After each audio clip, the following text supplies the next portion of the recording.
네, 안녕하십니까. 네, 반갑습니다. 어제 잘 쉬었어요? 예, 잘 쉬니까 또, 더 열심히 해야 되겠죠, 그죠? 자, 오늘은 우리 이제 그 136쪽.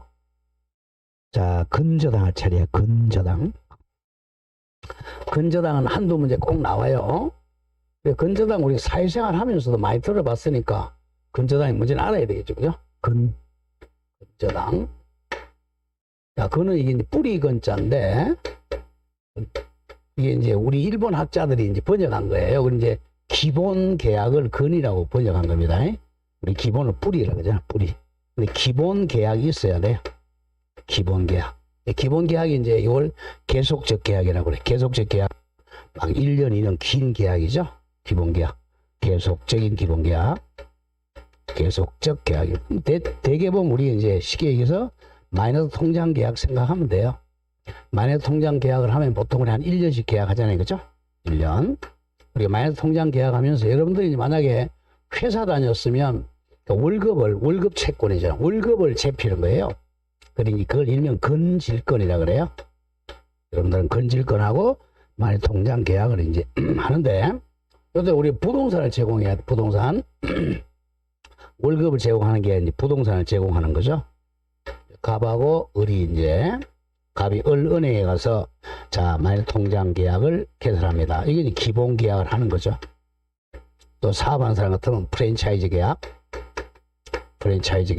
뭐 아니면 뭐 리스 계약 이런 계속적 계약을 합니다. 여러분은 그냥 마이너스 통장 계약을 많이 하니까 여기 하면서 월급을 제피는 게 아니고 부동산을 제핀다는 거죠. 부동산을 제공하면 이제 갑이 이제 만약에 마이너스 통장 계약 우리 한도를 적잖아요. 그죠? 한도 가면 대개 월급이 한도죠. 뭐 5천이든 뭐 2천이든 뭐 1억이든. 근데 부동산을 제공하면서 한도를 우리는 10억을 정했다고 하죠. 그럼 이 부동산이 10억 이상이 돼야 되겠죠. 한 12, 3억 정도 되어야 10억을 한도로 준다. 이게 한 1억밖에 안 된다 그러면 8천 정도 한도 하는 거죠. 이 강의는 15로 하겠습니다. 그럼 이게 한 13억짜리 들어가야 됩니다. 그러면서 이제 근저당 설정 계약하는 거죠. 우리 이제 근저당권자, 근저당을 하면서 항상 이 한도를 정합니다. 한도, 최대 한도. 이걸 이제 최고액이라고 해요. 최대 한도, 최고액. 그럼 등기할 때, 자, 어제 그저께 배웠던 보통 저당은 딱 채권이 확정돼 있잖아. 확정번호, 원본, 이자, 위약금, 1년 분지연 배상, 저당권 실행비용 이렇게 했잖아요. 근데 근저당은 이게 아니고 자 최고액을 정합니다. 1. 근저당권 설정. 보통 저당 그냥 저당권 설정이 되고는 근저당권 설정이 들어갑니다. 지금 한도만 정했지 채권이 얼마인지 모르잖아요. 예컨대 내가 만약에 1월 1일 날 은행에 가서 자 근저당 설정 계약은 이때는 지금 채무 한 개도 없죠. 빵원이죠. 내가 마이너스 통장 한 개도 안 썼으니까. 보통 저당이라면 이게 빵원이라면 저당이 성립할 수 없잖아요. 채권이 없으니까. 근저당은 요 기본 계약 요것만 있으면 채권이 빵원이라서 성립한다는 거죠. 그래서 부종성이 없다는 겁니다. 채권이 없어도 성립하니까. 그래서 여기다가 이제 채권 최고액만 적습니다. 최고액은 10억. 요 속에 이제 이자가 포함이 되어 있어. 이자가 포함. 이 이자는 지연 이자도 들어갑니다. 그러니까 이제 어제 그저께 배웠던 지연 이자는 1년분에 하나인다. 그게 적용이 안 돼요. 근저당은. 이자는 10억 속에 포함되어 있으니까 이자가 뭐 3년 이자든 4년 이자든 5년 이자든 10억보다 적으면 다 포함돼요. 그 다음에 여기는 채무자.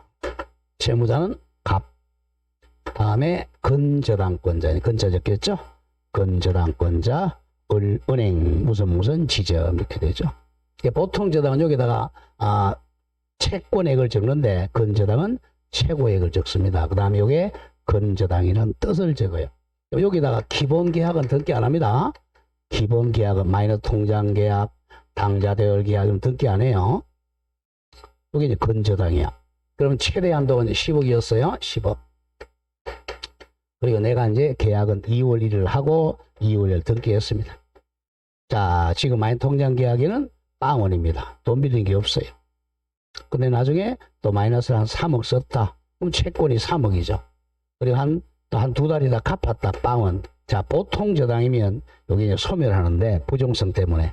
근데 근저당은 요 기본 계약이 존속하는 한 요게 빵원이 되어도 근저당은 소멸 안 해요. 그래서 무슨 성이 없다? 부정성이 없다 이거죠. 자, 부정성은 채권이 소멸하면 저당권이 소멸하는 게 부정성이야. 채권이 소멸해도 자, 근저당은 소멸하는 게 부정성이 없다. 다음 수반성이 없다. 이게 포인트입니다. 그래서 이제 이것의 예외다 그러죠. 그러다가 또 한 8억 썼어요. 근데 이 8억을 이제 남한테 팔아서 8을 병한테 양도했다. 그러면 채권만 양도되지 이 근저당은 이전하지 않습니다. 수반성이 없다 이거죠. 자, 이렇게 정관 변동했어요. 자, 그러다가 이제 만약에 결산기를 정했다면 우리 마이너통장하면 보통 결산 1년마다 오죠, 그죠? 은행에 전화 오잖아요. 마이너통장 계속 쓸 거냐 안 쓸 거냐? 내가 그럼 쓰고 싶다 안 쓰고 싶다 이제 결산기에 딱 요 10억 범위 내에서 요때 이제 채권이 딱 확정돼. 채권이 확정이 됩니다. 채권이 이제 확정이 되면 이제 보통 저당으로 바뀌어요. 그러면 이제 부정성, 수반성이 있게 되는 거죠. 만약에 채권이 나중에 결산기에 보니까 한 8억으로 확정됐다. 그럼 8억이 자, 보통 저당 되는 거죠. 그럼 이제 만약에 12월 20일이 결산기다. 20일 날 8억을 갚으면 끝나는, 8억을 갚으면 부정성에 의해서 이 저당은 당연히 소멸하는 거죠. 자, 내가 연장하고 싶으면 다시 연장하면 되는 거고. 근데 이제 문제는 이거야. 문제는 결산을 해보니까 이걸 초과해서 10억이 넘었다. 13억이 되었더라 이거야. 13억이 되었을 때 얼마를 갚아야 이걸 말소하느냐 이거죠. 이걸 찾아 나옵니다. 그래서 이제 채무자입니다. 채무자는 13억 다 갚아야 돼요. 채무자는 13억 실제 채무라고 실제 채무를 다 변제해야 말소할 수 있어요. 그런데 채무자가 아닌 사람, 즉 자, 물상보증인이나 제3취득자, 그 사람 채무자가 아니잖아요. 이 사람들은 10억만 변제하면 요거 말소할 수 있다는 거죠. 왜냐하면 이 등기는 누구한테 지금 보여주는 거야? 제3자한테 대항하는 거잖아요. 제3자는 요거 등기된 게 10억이잖아. 요것만 변제하면 되는 거고, 채무자는 실제 채무에 다 갚아야 돼요. 이걸 초과했을 때.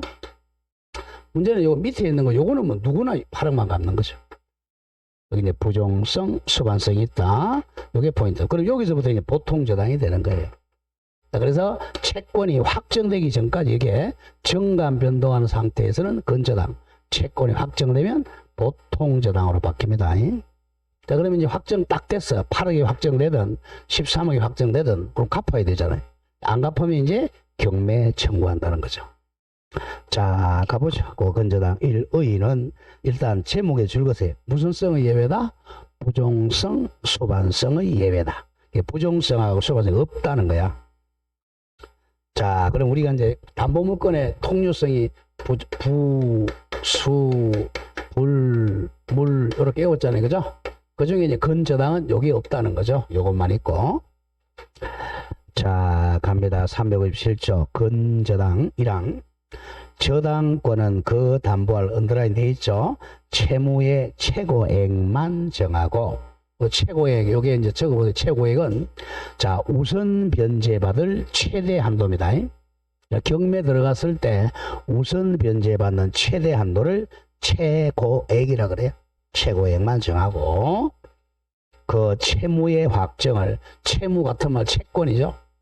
채권 확정을 장래 보류 같은 말 유보하여 이를 설정할 수가 있다. 요게 이제 근저당의 의의야. 이 경우, 이가 이제 근저당의 경우에는 그가 채무가 확정될 때까지의 채무가 소멸, 이퀄저거, 제로원, 빵원 되거나 또는 이전에도 저당에는 전혀 영향을 미치지 아니한다. 이게 바로 부정성, 수반성이 없다 이런 뜻이에요. 그 다음 제2항 근저당의 경우 채무자 이자는 어디에 산입돼 있죠? 최고액 중에 산입된 걸로 본다, 간주한다. 산입은 포함되어 있다는 거죠. 이 10억 속에 이자가 산입되어 있다. 자, 밑에 이제 의의가 나오죠. 근저당이란 계속적인 계약입니다. 계속적 공급 계약, 뭐 대표적인 프랜차이즈 계약, 당좌 대울 계약, 마이너스 통장 계약, 할인 계약 등등등과 같이 포인트가 아닌 계속적 동그라미, 계속적 거래 관계로부터 발생하는 여러 개 다수의 불특정 채권을, 막 채권이 증감 변동하잖아요. 장래 결산기에 일정한 한도가 바로 최고액입니다. 최고액까지 담보하는 저당권을 말합니다. 자, 오른쪽 2번 성질은 이제 채권이 증감 변동한다는 거 1. 근저당권은 장래 증감 변동하는 불특정 다수 채권을 담보한다. 이게 불특정이다. 이게 보통 저당권과 달라요. 보통 저당은 옆에 적어보죠. 보통 저당은 채권이 확정되어 있는 겁니다. 채권이 딱 1억이면 1억, 2억이면 2억, 360조로 확정되어 있어요. 그래서 2번. 그래서 두 가지 무슨 성질이 없다? 부정성하고 수반성이 없다. 또는 예외다. 완화된다. 이런 말 써요. 자, 언더라인 나오죠. 피담보 채무액이, 채무액 같은 말 채권액. 채권자 입장에서는 채권이고 채무자 입장에서는 채무자. 피담보 채권액이 일시 존재하지 않아도, 즉 제로원 빵원이 되더라도 근저당은 소멸하지 않는다. 이게 이제 부정성이 없다는 거고, 또 채권이 다른 사람에게 양도되어도 근저당은 수반해서 이전하지 않는다. 그래서 수반성이 없다. 그게 보통 저당과 차이점이야. 나머지는 똑같아요. 3번. 근저당 성립은 당연히 설정계약과 등기죠. 1. 근저당 설정계약입니다. 보통하고 똑같아요. 앞에 근저만 붙이면 돼. 근저당 설정계약의 당사자는 근저당권자 을과 은행과 근저당 설정자 갑입니다. 뭐 근저당권자는 원칙은 당연히 채권자가 되겠죠. 은행이고, 근저당 설정자는 채무자 또는 제3자도 되죠. 제3자를 누구라 그랬죠? 물상보증입니다. 자, 그 다음에 기억이 중요합니다. 기억 반드시 정할 거. 근저당 설정계약에는 채권 최고액과 기본계약을 정해야 됩니다. 기본계약의 근데 마련통장이라고 그랬죠? 계속적 공급계약 등 채권 발생의 기초가 된 계속적 거래관계 계약을 정해야 됩니다. 마련통장계약, 당좌대월계약 뭐 이런 것들이죠. 리은 존속기간하고 결산기 약정 여부는 자유입니다. 요거는 임의 규정이에요. 정해도 되고 안 정해도 돼요. 2번 요거 내와야 되겠네요. 근저당 설정 등기에 반드시 적어야 될 게, 근저당 설정기는 뜻 한자로 쓰면 취지죠. 취지. 그리고 채권 최고액 이 두 가지는 반드시 등기해야 됩니다. 필요적 등기 사항이에요. 그러나 이제 존속기간하고 결산기는 임의적 등기 사항입니다. 자, 임의적 등기 사항이라는 것은 등기할 수도 있고 안 할 수도 있다는 거죠. 우리 이제 주계사법에서 임등지등 배웠잖아요. 그죠? 임의적. 3번에 근저당의 효력가입니다. 1번에 채권 최고액 개념 정확하게 기억해야 돼. 최고액 땡땡 채권 최고액 우리 강의할 때 10억으로 했어요. 10억이란 책임지는 한도가 아닙니다. 책임 한도액이 아니라 담보 목적물로부터 이제 경매 들어갔을 때 우선 변제받을 수 있는 최고 한도액을 말합니다. 책임 한도 아니에요. 이거잖아요, 바로. 요거는 이제 우선 변제받는 최대 한도지 책임 한도가 아니자 그러죠. 자, 아까 만약에 결산기에 결산하니까 13억이 되면 채무자는 얼마 갚아라 그랬어요. 요것만 갚으면 돼. 이거 다 갚아야 돼요. 이걸 다 갚아야 되니까 이게 책임 한도가 아니란 말이에요. 책임을 초과하면 13억 다 갚아야 돼. 책임질 한도가 아니라 경매에서 우선 변제받는 최대 한도입니다. 자, 그 점 기억하시고 따라서 갑니다. 워낙 나머지는 따라서 확정된 피담보 채권액이 채권 채 초과해 줄 거 초과 13억이라고 죠 얼마? 13억이었어요. 그럼 그 초과 부분 3억이죠. 초과된 3억 부분은 건저당에 의해 담보되지 아니하고 최고액 10억까지만 담보됩니다. 10억만 경매에서 우선 변제 받는다는 거야. 자, 잘라주고 반대로 확정된 피담보 채권액이 채권제 미달했어요. 7억이 됐어요. 7억 되면 얼마만 우선 변제 받는다? 7억만 받는다는 거야. 확정된 피담보 채권액 7억까지만 경매에서 우선 변제 받을 수 있습니다. 채권 최고액 뜻은 경매에서 경락대금에서 우선 변제받는 최고 한도입니다. 다음 2번에 이제 피담보 채권의 범위는 아까 어제 봤던 보통저당과 좀 달라요. 땡땡. 보통저당의 피담보 채권의 범위 규정인 360조도 건저당에 적용한 원칙인데 거기 지연이자만 안 돼. 자, 조심해. 다만 줄으세요. 다만 채무의 이자는 채권 채역에 산입된 걸로 본다고 규정되어 있으니까 그 지연이자는 1년분에 하나여 담보된다는 규정은 건저당에는 적용이 된다 안 된다? 안 된다. 고로 지연이자 같은 말 지연배상은 1년분에 하나지 않고 최고액에 포함된 이상 2년, 3년, 10년치도 모두 다 담보가 된다. 우선 변제 받는다는 거예요. 이게 보통저당과 차이다. 보통저당은 지연배상은 얼마밖에 못 받아요. 1년분만 우선 변제 받는데 건저당은 2년, 3년, 10년 것도 다 받을 수 있어요. 자, 다음 저당권 실행 비용은 요거는 영순이란 말이야. 영순이니까 채권 최고액에 포함되잖아요. 저당권 실행 비용은 영순입니다. 채권 최고액에는 뭐만 포함되어 있어? 아까 이자만 포함되어 있었잖아. 이자만 포함되고 경매 비용은 포함이 안 돼요. 자, 3번 중에 표시하세요. 피담보 채권의 확정, 요거는 꼭 나와. 딱 채권이 확정되면 뭘로 바뀐다? 보통저당으로 전환이 됩니다. 전환된다. 옆에 적은 이제 부종성, 수반성이 있다. 이렇게 돼. 보통저당으로 바뀌면 이제 무슨 성이 있다고? 부종성, 수반성이 있다. 자, 당연히 이제 그 뒤에 건저당을 실행하기 위해서는 실행한다는 것은 경매 실행이라는 거죠. 경매를 실행하기 위해서는 당연히 채권이 확정이 돼야 돼요. 채권이 확정돼 가지고 채무를 변제 안 했을 때 실행하는 거죠. 자, 문제는 기억을 외우러 간다. 피담보 채권의 확정 시기. 이건 반드시 외워야 돼요. 왜? 보통저당으로 바뀌는 시기니까. 자, 가, 나, 다 반드시 기억해야 됩니다. 가. 기본계약의 결산기 도래입니다. 기본계약의 결산기가 도래하면 딱 확정되잖아.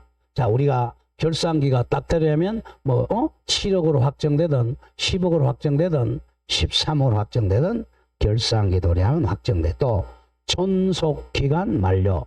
존속기간 만료. 다음 채무자나 물상보증인의 파산 선고입니다. 파산 선고 받으면 딱 확정돼요. 또 채무자에 대해서 개인 회생 절차나 회사 정리 절차, 개시 결정이 있으면 법원에서 개시한다는 결정이 있으면 채권이 딱 확정돼요. 다음 기본계약의 해지, 마녀통장계약 해지 또는 건저당 설정계약의 해제나 해지가 되면 확정이 돼요. 그리고 더 많이 나오는 게 나와 다야. 나, 다. 이제 건저당권자가 경매 신청하면 경매 신청 시에 채권이 확정됩니다. 자, 은행이 왜 경매를 신청해요? 은행이 꼬박꼬박 이자 갚으면 신청해요. 이자 안 갚으면 신청해요. 이자를 안 갚으면 신청하죠. 그러니까 딱 경매 신청하면 너랑 계속 거래 안 하겠다는 거야. 그때 확정이 됩니다. 문제는 다야, 다. 후순위 건저당권자가 경매 신청했을 때자, 여기에 이제 등기부를 보니까, 자, 등기부에 1순위의 건저당권 설정, 1순위에 이제 건저당권자 을이 있고, 2순위의 건저당권자 병이 있어요. 자, 그러면 이제 건저당권자가 경매 신청했다. 2월 1일 신청. 이때 경매 신청한 때 요 채권이 확정된단 말이야. 이때 이제 7억이 되든 10억이 되든 13억이 되든 확정이 됩니다. 근데 얘는 이제 경매 신청 안 했어요. 왜? 이자를 꼬박꼬박 내니까. 근데 이 후순위는, 자, 얘가 이자를 안 주니까 후순위, 여기 2순위 후순위잖아. 후순위가 경매 신청하면 자기 거는 요때 확정이 되죠. 여기 거는, 자기 거는. 근데 요 앞사람은 선순위 거는 언제 확정될 거냐 이거죠. 선순위를 얘가 확정시키면 안 되겠죠. 선순위는, 자, 이 사람은 뭐죠? 경락대금 완납된 때입니다. 경락대금 완납되면 말소시키니까. 선순위는 경락대금 완납된 때. 이걸 더 많이 나옵니다. 후순위 건저당권자가 경매신청한 땡땡. 선순위 건저당의 피담보 채권은 매수인님한 때 매각대금 같은 말 경락대금 완납한 때 확정이 됩니다. 나 다 확실히 구별해야 돼.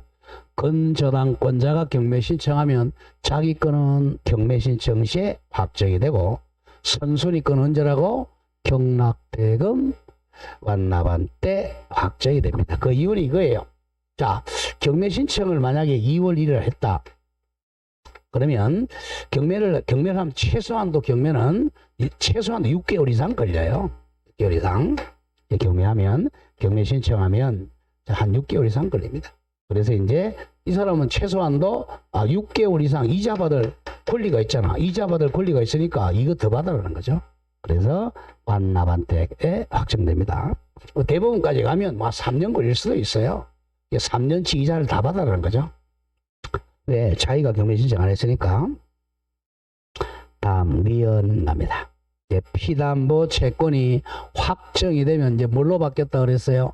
보통 저당으로 바뀌었죠. 그러면 이제 부종성, 수반성으로 들어갑니다. 건저당권이 이제 보통 저당권하고 동일하게 되므로 그 후는 보통으로 바뀐 후에 발생하는 채권은 담보되지 않습니다. 자, 이때 딱 확정됐다고 하죠.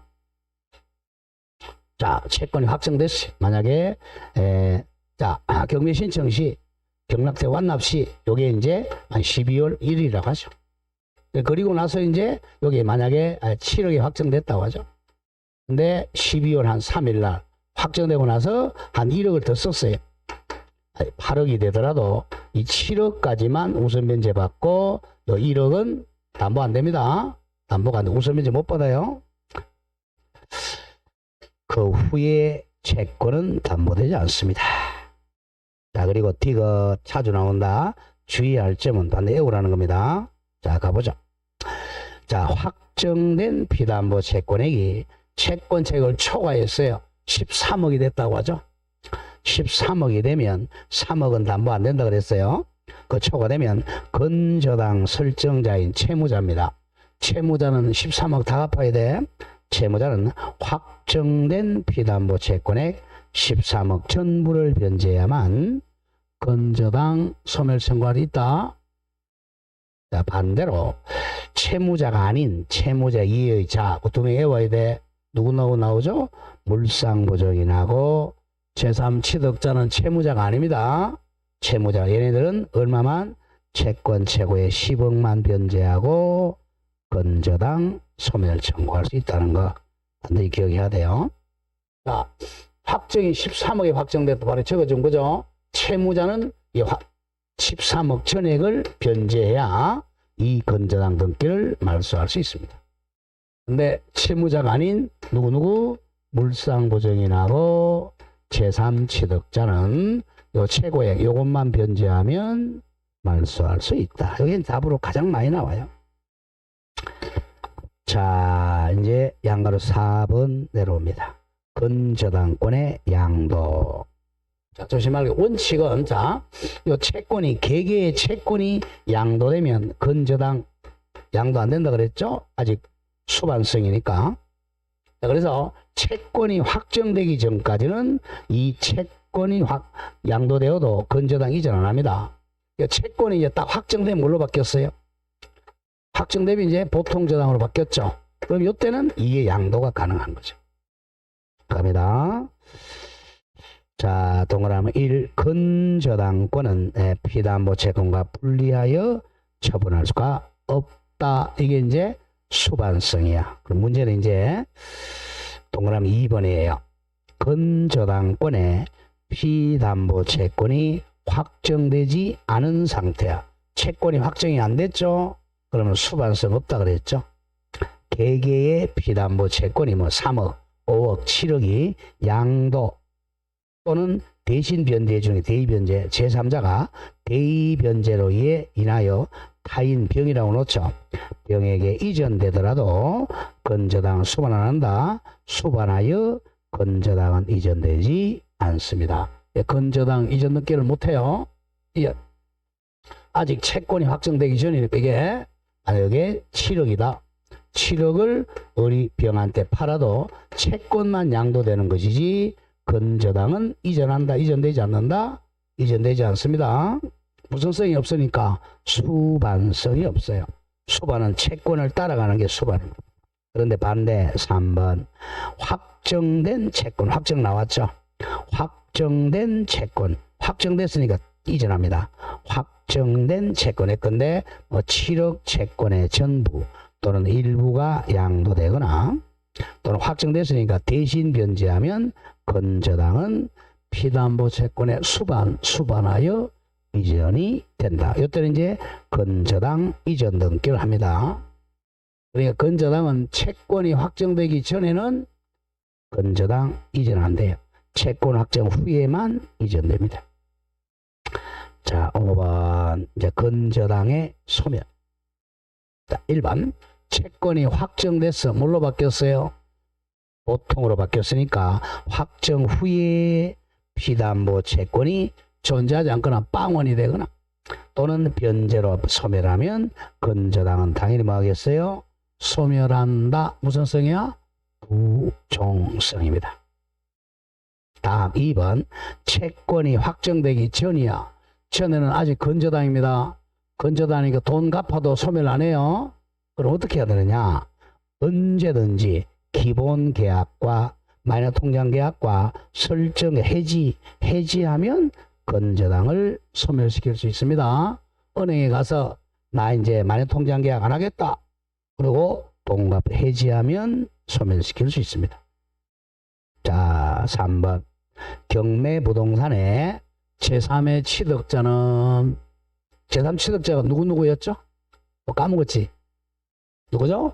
제3 취득자 소유자, 지상권자, 전세권자 있잖아. 제3 취득자는 제3 취득자는 채무자가 아니니까 뭐만 갚으면 되죠? 피담보 채권 최고액 그리고 경매 들어갔으니까 경매 비용을 변제하거나 또는 변제 공탁하고 근저당 소멸시킬 수 있습니다. 자, 여기 이제 앞으로 돌아와 보세요. 거기 이제 어디하고 연결되느냐 하면 어제 그저께 봤던 134페이지 와보세요. 134에 오면 자, 맨 위에 방가로 5번 제3 취득자 보호규정 거기서 박스 밑에 양가로 1번 제3 취득자 개념 나오잖아. 제3 취득자란 이미 저당권이 설정되어 있는 부동산에 대해서 나중에 뭐 취득한 사람 소유권, 지상권 또는 전세권을 취득한 제3자를 말합니다. 세 개 외워야 돼. 소지전을 취득한 제3자. 아닌 사람 그 밑에 물상보증인, 후순위 권리자, 채무인수인 등은 제3 취득자가 아닙니다. 워낙 많이 출제해요. 그랬을 때 이제 그 양가로 3 제3 취득자의 변제에서 자, 그 동그라미 2번 요겁니다. 제3 취득자가 변제해야 될 채무의 범위 땡땡. 제3 취득자는 저당권자에게 따옴표 그 부동산으로 담보된 채권만을 변제하고 저당권 소멸 청구할 수 있다. 그런데 보통 저당이라면 언더라인 지연이자는 얼마만 원본행기 경고하는 몇 년만 1년분만 변제하면 됩니다. 한편 바로 요거야 이제 근저당의 경우 요거죠. 근저당의 경우 자 이걸 초과했을 때 13억 다 갚아라 그랬어요. 10억만 변제하면 된다 그랬어? 요거죠? 요거? 그거예요. 언더라인 건저당의 경우는 채권 최고액 10억만 변제하면 건저당 말소를 청구할 수 있다. 이렇게 연결되는 부분이에요. 자, 그게 이제 다시 원위치로 돌아오세요. 138 돌아와서 맨 밑에 동그라미 3 이거야. 경매 부동산에 제3의 취득자는 이미 경매 들어갔으니까 당연히 비용도 변제하고 피담보책 얼마만 갚으면 돼? 최고액이야. 최고액과 경매 비용을 변제하거나 안 받으라 그러면 공탁하고 소멸 청구할 수 있습니다. 자, 여기까지가 건저당이야. 자, 오른쪽 공동저당은 자 개념만 정리하겠습니다. 공동저당이 만약에 나오면 틀려주세요. 이 정도는. 너무 어렵게 나오면 시간 내에 못 풀어요. 자, 공동저당 개념 갑니다. 양가로 1번. 공동저당이란 동일한 채권의 담보로 자 수개 줄거세요. 수개 2개 이상입니다. 2개 이상 부동산 위에 저당권 설정하는 걸 공동저당이라 그래요. 공동저당. 자, 지금까지는 우리가 갑이 을한테 가서 1억을 빌렸다. 채권이 딱 확정 360조 원본 이자 위약금 1년분 지연배상 저당권 실현 합해서 1억 다 빌렸어요. 그럼 이제 이게 딱 확정되면 그냥 저당권. 자, 저당권 설정자죠. 이 부동산에 설정계약과 등기했어요. 그럼 요 담보가 한 개잖아요. 한 개. 여기다가 저당권. 요게 이제 보통. 그 다음에 이게 만약에 채권이 정관 변동하고 채권 최고에 이렇게 했다 무슨 거당? 건저당이 되는 거죠. 그러니까 한 개의 부동산에 채권이 확정돼 있다. 보통 저당. 채권이 정관 변동한다. 건저당. 이렇게 됩니다. 자, 이제 공동저당은 총괄저당이라고 돼요. 자, 공동이라는 것은 자, 갑이 여기 똑같아. 이거는 똑같아. 갑이 을에게 자 1억을 빌리면서 딱 확정되면서 자, 만약에 이 땅이 자 1억을 하지 말고 한 3억을 합시다. 시험에 3억이 많이 나오니까 자 3억을 빌리면서 자 저당권 설정합니다. 저당권 설정자, 저당권자. 자, 그러면 이제 요게 담보 가치가 한 2억밖에 안 돼요. 그럼 은행이 돈 빌려주겠어요? 안 빌려주겠어요? 담보 가치가 2억짜리밖에 안 되면 3억 안 빌려주잖아요. 그리고 담보 더 가져오라 그러잖아, 이제. 그래서 여기서 다시 한 3억짜리, 2억짜리를 가져갑니다. 그럼 합하면 얼마죠? 4억이니까 3억 빌려주겠죠? 이게 담보가 2개 이상이 된다는 거죠. 여기다가 또 저당권 설정. 그럼 요게 이제 공동저당이 되는 거예요. 공동저당은 담보가 2개 이상의 공동저당입니다. 그럼 저당권도 2개가 되는 거죠. 담보가 3개다 그러면 저당권은 3개야. 채권 이건 1개야. 자, 그래서 동일한 채권 담보하기 위해서 2개 이상에다가 저당권 설정하는 걸 공동저당이라 그래요. 여기다가 저당권 설정 계약과 등기, 저당권 설정 계약과 등기, 저당권 설정 계약과 등기 이렇게 돼. 공동저당은 부동산 수만큼 저당권 숫자가 있습니다. 그럼 이게 이제 채권 최고액만 등하고 이게 정관 변동한다 그러면 공동건저당, 공동건저당 이렇게 되는 거예요. 부동산이 2개 이상이라는 것만 기억한다. 2번 갑니다. 공동저당 성립도 똑같아요. 설정계약과 등기죠. 1. 공동저당권 설정계약. 자, 공동저당은 자 동시에 설정될 필요는 없어요. 또 때를 달리해서 설정해도 무방. 이걸 추가적 공동저당이라 그러죠. 또 목적물의 전부 또는 일부가 남의 것 타인 병소유라도 무방하다. 그런 얘기죠. 자, 이 부동산은 갑의 거야. 근데 요거는 자 친구인 병이 요거는 물상보증인이 되는 거죠. 그래서 소유자가 달라도 무방해. 채권만 같으면 돼요. 자, 저당권 순위가 달라도 상관이 없어요. 자, 요거는 1번 저당, 요거는 3번 저당 이렇게 돼도 상관이 없어요. 같은 것은 채권만 같으면 돼. 동일 채권을 담보하기 위해서 여러 개 부동산에 저당권 설정하는 겁니다. 등기만 좀 기억하죠. 땡땡 각 부동산에 관해 저당권 설정 등기를 요합니다. 저당권이 3개다, 3개, 5개다, 5개. 그리고 각 부동산이 이건 기억한다. 동일한 채권에 3억 채권에 공동담보라는 뜻을 기재해야 돼요. 이게 이제 복잡하죠. 자, 만약에 보세요. 부동산이 자 4개다. 자, 4개다. 이렇게 저당권.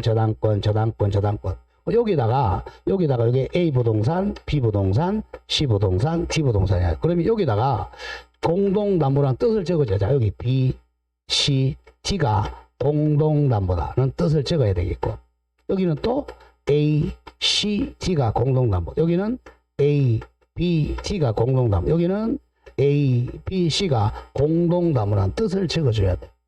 팔 아프잖아요. 그래서 이제 우리는 5개 이상일 때, 이건 등기에서 나옵니다. 부동산에 몇 개 이상일 때? 손가락. 5개 이상일 때는 담보 목록을 작성합니다. 그걸 기억하죠. 줄거세요. 부동산에 몇 개 이상일 때? 5개 이상일 때는 공동담보 목록을 작성해서 등기한다. 이거는 등기부에 꼭 나온다. 부동산이 몇 개 이상일 때? 5개 이상일 때는 공동담보 목록을 작성한다. 그것만 기억하세요. 옛날에는 공동담보 목록을 우리가 신청을 했어요. 지금은 작성합니다. 누가? 등기관이 자기가 5개 이상일 때 작성합니다. 자, 3번에서 이제 공동저당권의 효력에서 자, 줄로 한번 그어서 1. 동시배당, 안분비례배당. 맨 밑에 동그라미 2시배당. 이걸 선택하는데 2시배당은 여러분들 보지 마세요. 자, 설명만 하고 가자.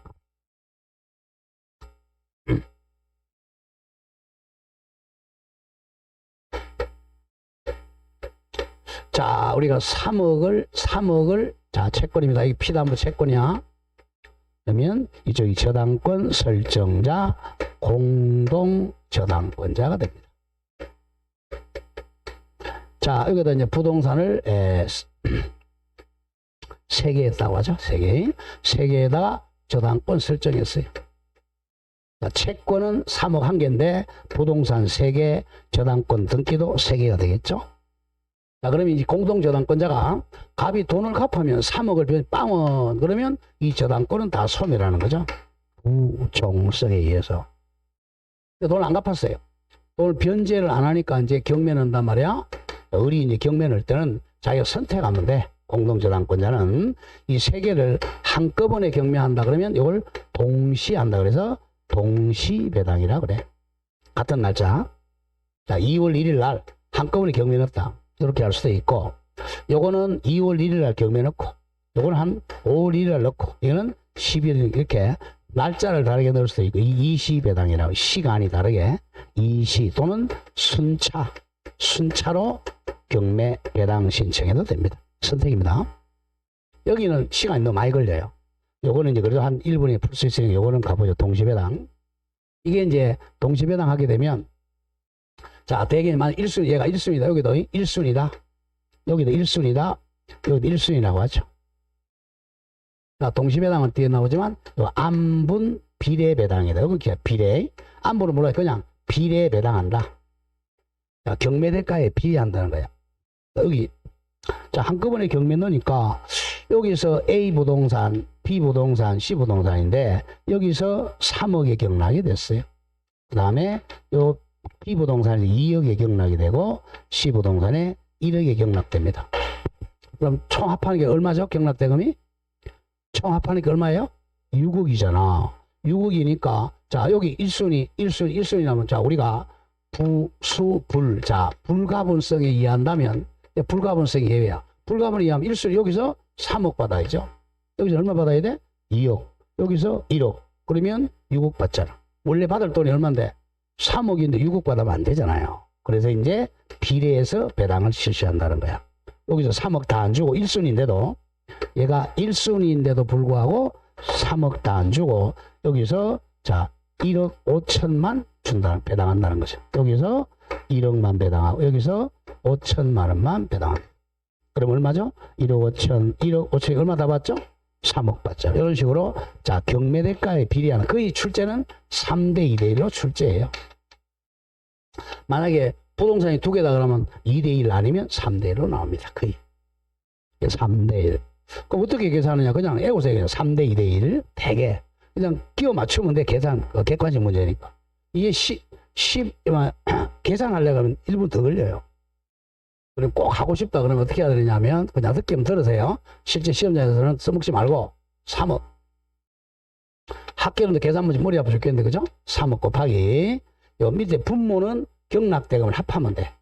에? 그냥 A, B, C를 합하는 거죠. 이렇게.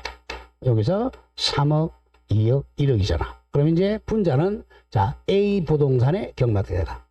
그럼 A를 얼마였죠? A가 3억이잖아. 그럼 6분의 3이니까 2분의 1이잖아.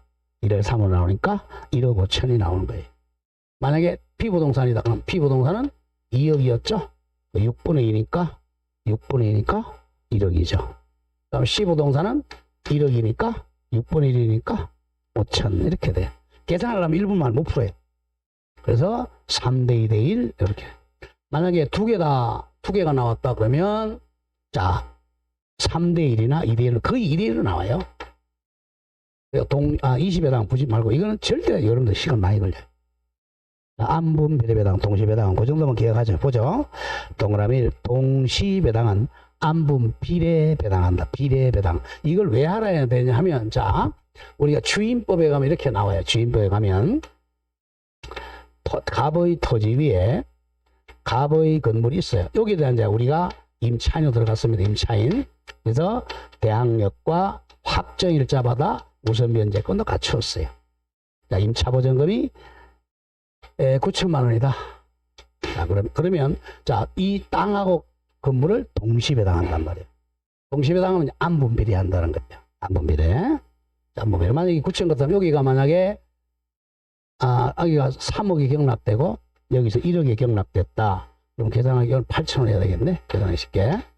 자, 이렇게 되면 얼마 배당하냐면 몇 대 몇이죠? 3대 1로 된다는 거예요. 공동이니까 3대 1. 그럼 여기서 얼마 받겠어요? 여기서 6천, 여기서 2천 이렇게 받는다는 거예요. 안분비례. 여기 이거하고 관련되기 때문에 지금 설명을 드리는 거예요. 임대차에서 이제 자 건물하고 땅을 함께 경매하면 경납대금 안분비례 합니다. 요걸 여기서 가져오는 거야. 안분비례. 자 가보죠. 기어 일어나갑니다. 공동저당권의 목적 부동산이 전부 경매되어 법조문이야 그 대가를 동그라미 동시에 배당하는 경우 각 부동산에 언더에 내어야 돼. 무슨 대가에 비례하여? 경매대가에 비례하여 대개 3대 2대 1로 피담보 채권의 범위를 분담을 정한다 이겁니다. 3대 2대 1. 자 그러면 이제 여기서 보세요. 여기서 1순위 공동저당권자 얼마 받아갔죠? 1억 5천. 그럼 남은 게 얼마 요게? 3억 1억 남은 게 얼마죠? 1억 5천 남았잖아. 요거는 이제 여기에 2순위, 3순위, 4순위 얘네들이 이제 가져간다는 거죠. 자, 그게 남았을 때 그 나머지 1억 5천은 후순위 저당권자 2순위, 3순위의 변제에 충당하고 만약에 이 후순위가 없다. 후순위가 없다면 이 소유자가 가져가는 거죠. 없다면 채무자 거죠. 없다면 소유자에게 배당합니다. 자, 그게 중요하겠고 그 다음에 티것에 자, 안분 적용 요걸 조지만 니은 땡땡 동시배당의 경우 안분비례 분담의 법리는 3대 2대 1 법리는 공동저당 목적 부동산 모두 줄거세요. 모두 채무자 갑 소유인 경우만 적용된다. 요건 기억해야 돼요. 자 3대 2대 1 요것도 채무자 소유고 이것도 채무자 소유고 채무자 소유일 때만 안분비례입니다. 부동산이 전부 누구 소유일 때만 채무자 소유일 때만 안분비례다. 이건 기억을 해야 돼요. 그럼 밑에 이제 당구장 표시 2개 안분의 예외 추가 배당. 요게 이제 시험 나올 가능성이 큽니다. 자 보죠. 자 조금 전에 한 얘기입니다. 안분비례는 이 누구 거라? 채무자 거라 그랬죠. 이번에는 다르게 갑니다. 갑이 여러개 똑같이 가겠어요. 그냥 1억을 하죠. 돈 1억을 빌리기 위해서 자 갑의 땅에도 그다음에 요거는 갑의 게 아니라 병입니다. 병이 있다. 요거는 물상보증인이죠. 여기다가 공동저당을 설정했어요. 자 요거는 채무자 소유고 요거는 제3자 친구 물상보증인 거야. 그럴 때 이제 동시배당 한꺼번에 경매를 넣었어요. 동시배당 한꺼번에 경매 내니까 여기서 8천만 원에 경락이 됩니다. 여기서 1억 6천만 원에 경락이 돼요. 네, 6천. 자, 그러면 이게 만약에 둘 다 값의 거다 그러면 안분비례 한다 그랬죠. 그럼 소유자가 다르잖아. 이럴 때는 안분비례 하는 게 아니고 조심해야 돼. 채무자 거 요거 채무자 요걸 먼저 배당하면 왜? 1순위 먼저 배당 8천만 원 다 받아가요. 얼마 못 받았죠? 얼마 못 받았어? 2천 못 받았죠. 2천 못 받아서 여기서 자 제3자 거에서 추가적으로 2천만 원 배당받습니다. 여기 바로 물상보증인을 보호하려는 거예요. 얘는 채무자가 아니니까 물상보증인을 보호하기 위해서 채무자에게서 다 못 받았을 때 추가 배당한다. 그 점 기억합니다. 자, 그게 더 중요해요. 가보죠. 추가 배당. 공동저당권이 설정된 여러 개 부동산 중 줄거세요. 일부는 채무자 갑소유고 일부는 물상보증인 병소유인 경우에는 동시배당이 적용한 동시배당에 관한 아까 봤던 동시배당 하는 때는 안분배당이 적용되지 아니한다. 잘라주세요. 일부는 채무자 거고 일부는 물상보증인 낄 때는 자 비례배당이 적용되지 않는다. 그럼 어떻게 하느냐 잘라갑니다. 자 일단 채무자 갑소유 부동산 경매대가에서 공동저당권자에게 우선적으로 8천만 원 배당하고 부족분이 있는 경우에 하나여 물상보증인 병 소유 부동산으로부터 경매대가 추가로 2천만 원을 추가 배당한다. 이게 출제될 가능성이 더 많아요. 자, 그런 점을 조심합니다. 그 정도만 기억하세요. 자, 다시 정리합니다. 동시배당만 정리하고 이시배당을 합니다. 자, 일단 동시배당이 나오면 자, 소유자가 같다. 자, 소유자가 이것도 값의 거고 소유자가 같다. 그럼 어떻게 하다가 안분 비례배당입니다. 만약에 두 개가 나오면 한 2대1로 나올 가능성이 커요. 내일 보통 2대1로. 자, 그 다음에 요게 값의 거고 이거는 병의 거다. 안분비례 안 한다. 그럼 어떻게 한다? 채무자의 거에서 먼저 배당을 실시합니다. 그리고 부족했을 때 물상보증인에서만 한다. 추가 배당한다. 네, 그렇게만 좀 정리하도록 하죠. 이게 이제 가장 어려운 부분이에요. 자, 이렇게 해서 이제 물건을 마칩니다. 자, 마치고 조금 쉬었다가 3편에 이제 채권 계약법 가겠습니다. 자, 조금 쉬었다 하죠.